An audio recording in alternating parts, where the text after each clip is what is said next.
As far as predicts the future goes, so you mentioned that you both like the whole album, you like the variety of it.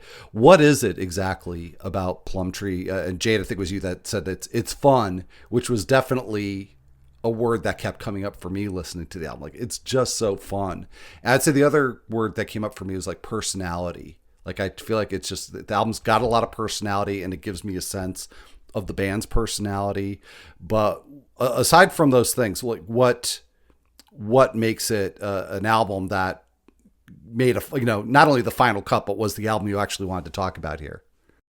Yeah, so I think like the genre itself is kind of like, I mean, it's very indie and like lo-fi in a lot of ways, which I guess like, our first album isn't as much, but I think like power pop as a whole, or like this just being like very much a pop record, was so fun and appealing. And I think there's like a lot of repetition used throughout. And then also one of the biggest things that was inspiring to us in the beginning was like the overlapping vocals. Like having two female vocalists, that was something that was like, whoa, to us. And we used it a lot then. We still do a bit, but like that was, we were having so much fun with that. And there's this whole sense of like girlhood and freedom and like a very twee spirit within this album too, that is just like, I don't know, it's just like endlessly inspiring in that way.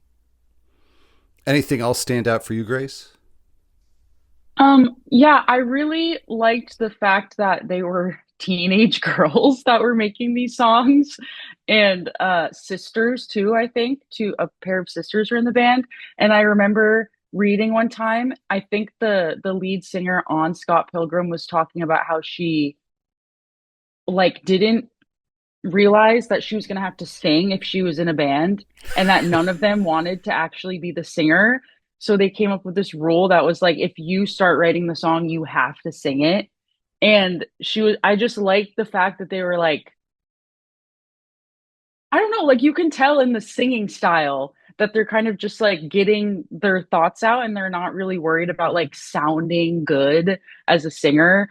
And I think that's also just super cool and like very just like teenage attitude kind of. Yeah. And like I'm just in a band with my high school friends and like I'm just talking about whatever and I'm not actually singing. I thought that was super cool. Yeah, I really like their vocal deliveries. I didn't really, break it down or analyze too much where I was getting this sense of personality, but I think Grace, that's a big part of it. That you just get a sense of who they are, at least the two vocalists from the singing. And I was really trying to figure out who was singing what. So Scott Pilgrim, I think that was Carla.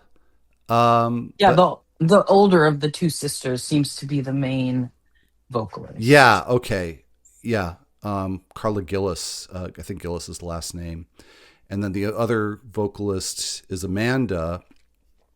And so I know that they each sing several songs, but I put a note next to "The Game's Over." I think that was Amanda. Yeah, I mean, I'm definitely, we're not like experts on that. Like, there's not like that much content about them that you can um digest, which is also cool. Like, they disbanded like within a few years, and so it's just like they just burned really bright and then went out, But it's like, I know that the sisters, it's like Carla, and then her sister was the drummer, so she also sings sometimes, but like they still make music together, which I think is so cool. And I don't know, like, they weren't, it didn't really seem like they were in it for like fame or like success as much.